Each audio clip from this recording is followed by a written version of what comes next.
ನಮಸ್ಕಾರ ಸ್ನೇಹಿತರೆ, welcome back to Dakshayini Banjara ಚಾನಲ್ಗೆ. ಇವತ್ತಿನ ರೆಸಿಪಿ ಏನಪ್ಪ ಅಂದರೆ ಚಿಕನ್ ಯಾವ ರೀತಿ ಮಾಡ್ಕೊಳ್ಬೇಕು ನಾವು ಅಂಥೇಳಿ ತೋರಿಸ್ಕೊಡ್ತೀನಿ. ಪ್ಯಾನ್ ಬಿಸಿಯಾಗಿದೆ, ಅದರಲ್ಲಿ ಸ್ವಲ್ಪ ಎಣ್ಣೆನ ಹಾಕ್ಕೊಳ್ಳಿ. ಎಣ್ಣೆ ಸ್ವಲ್ಪ ಜಾಸ್ತಿನೇ ಬೇಕಾಗುತ್ತೆ ಸ್ನೇಹಿತರೆ. ಇವಾಗ ಎಣ್ಣೆ ಕಾದಿದೆ, ಅದರಲ್ಲಿ ಈರುಳ್ಳಿನ ಹಾಕ್ಕೊಳ್ಳೋಣ. ಹಾಕ್ಕೊಂಡು ಚೆನ್ನಾಗಿ ಸ್ವಲ್ಪ ಬ್ರೌನ್ ಕಲರ್ ಬರೋ ತನಕ ಫ್ರೈ ಮಾಡ್ಕೊಳ್ಬೇಕು ಸ್ನೇಹಿತರೆ. ಇವಾಗ 1 ಸ್ಪೂನು ಶುಂಠಿ ಬೆಳ್ಳುಳ್ಳಿ ಪೇಸ್ಟ್ನ ಹಾಕ್ಕೊಳ್ಳಿ. ಯಾಕಂದರೆ ಚಿಕನ್ ಸ್ವಲ್ಪ ಕಡಿಮೆನೇ ಇದೆ ಅಲ್ವಾ, ಒಂದು 1/4 kg ಸ್ವಲ್ಪ ಜಾಸ್ತಿ ಇರ್ಬೋದು ಅಷ್ಟೇ. ಅದಕ್ಕೆ ಶುಂಠಿನ 1 ಸ್ಪೂನ್ ಹಾಕ್ಕೊಳ್ತಿದ್ದೀನಿ.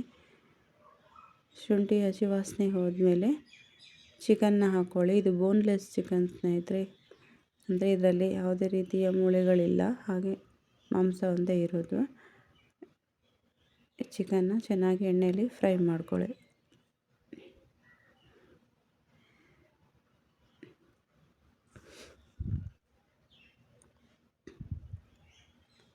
ಇವಾಗ ಇದರಲ್ಲಿ ಸ್ವಲ್ಪ ಉಪ್ಪನ್ನು ಹಾಕ್ಕೊಳ್ಳಿ ಸ್ನೇಹಿತರೆ.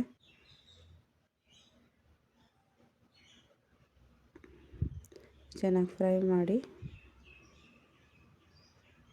ಸ್ವಲ್ಪ ಉಪ್ಪನ್ನು ಹಾಕ್ಕೊಂಡಿದ್ದೀವಲ್ವ, ಇವಾಗ ಸ್ವಲ್ಪ ಚಿಕನ್ ನೀರು ಬಿಡುತ್ತೆ. ಮುಚ್ಚಿ ಬೇಯಿಸ್ಕೊಳ್ಳಿ. ನೋಡಿ ಎಷ್ಟು ನೀರು ಬಿಟ್ಟಿದೆ. ಅದೆಲ್ಲ ನೀರು ಇಂಗೋ ತನಕ ಚಿಕನ್ನ ನಾವು ಬೇಯಿಸ್ಕೋಬೇಕು.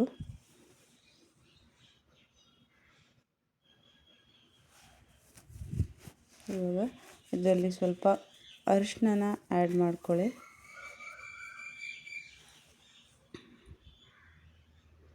ನೀವು ಚೆನ್ನಾಗಿ ಫ್ರೈ ಮಾಡ್ಕೊಳ್ಳಿ.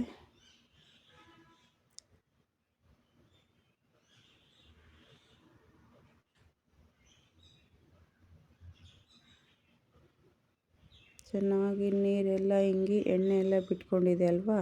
ಈ ಸಮಯದಲ್ಲಿ ನಾವು ಖಾರದ ಪುಡಿ ಅಂದರೆ ಒಣಮೆಣಸಿನ್ಕಾಯಿ ಪುಡಿನ ಹಾಕ್ಕೊಂಡು ಚೆನ್ನಾಗಿ ಫ್ರೈ ಮಾಡ್ಕೊಳ್ಳೋಣ.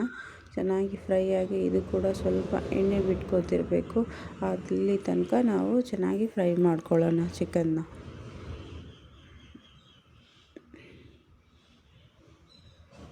ಇವಾಗ ಒಂದು ಅರ್ಧ ಸ್ಪೂನು ಧನಿಯಾ ಪುಡಿ, ಒಂದು ಅರ್ಧ ಸ್ಪೂನು ಚಿಕನ್ ಮಸಾಲನ ಹಾಕ್ಕೊಂಡಿದ್ದೀನಿ.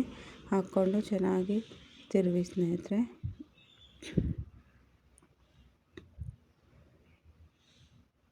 ಇವಾಗ ಒಂದು ಟೊಮೆಟೊನ ಕಟ್ ಮಾಡಿ ಇಟ್ಕೊಂಡಿದ್ದೆ, ಒಂದು ಟೊಮೆಟೊನ ಇದರಲ್ಲಿ ಸೇರಿಸ್ತಿದ್ದೀನಿ. ಚೆನ್ನಾಗಿ ಫ್ರೈ ಮಾಡ್ಕೊಳ್ಳಿ ಟೊಮೆಟೊನ ಹಾಕಿದ ಮೇಲೂ.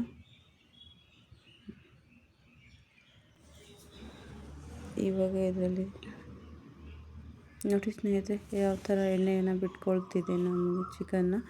ಇದನ್ನು ಹಾಗೆ ತಿರುಗಿಸ್ತಾನೆ ಇರಬೇಕು. ಹಾಗೆ ಇದನ್ನು ಸ್ವಲ್ಪ ಮುಚ್ಚಿ ಬೇಯಿಸ್ಕೊಳ್ಳೋಣ.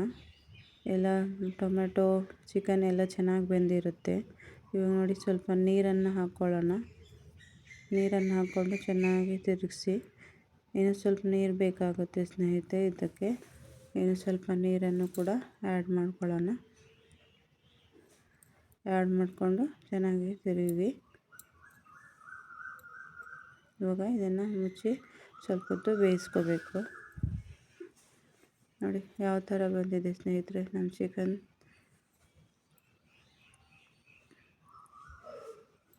ತುಂಬಾ ರುಚಿಯಾಗಿತ್ತು ಸ್ನೇಹಿತರೆ. ನೀವು ಕೂಡ ಈ ರೆಸಿಪಿನ ಮಾಡಿಕೊಂಡು ಟೇಸ್ಟ್ ನೋಡಿ ಯಾವ ಥರ ಬಂದಿತ್ತು ಅಂಥೇಳಿ ನನಗೆ ಕಮೆಂಟ್ಸಲ್ಲಿ ತಿಳಿಸಿ.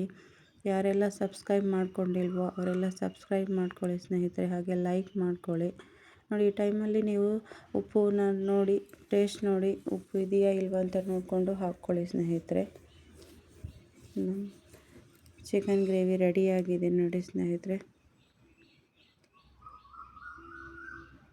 ಇವಾಗ ಸ್ವಲ್ಪ ಕೊತ್ತಂಬರಿ ಸೊಪ್ಪನ್ನು ಕೂಡ ಹಾಕ್ಕೊಂಡಿದ್ದೀನಿ.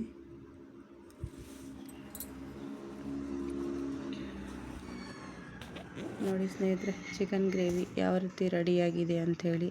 ಇದನ್ನು ಅನ್ನಕ್ಕೆ, ಚಪಾತಿಗೆ, ರೊಟ್ಟಿಗೆ, ಪೂರಿ ಜೊತೆ ಎಲ್ಲದಕ್ಕೂ ಚೆನ್ನಾಗಿರುತ್ತೆ ಸ್ನೇಹಿತರೆ ಇದು. ಥ್ಯಾಂಕ್ ಯು ನನ್ನ ವಿಡಿಯೋನ ನೋಡ್ತಾ ಇರೋದಕ್ಕೆ.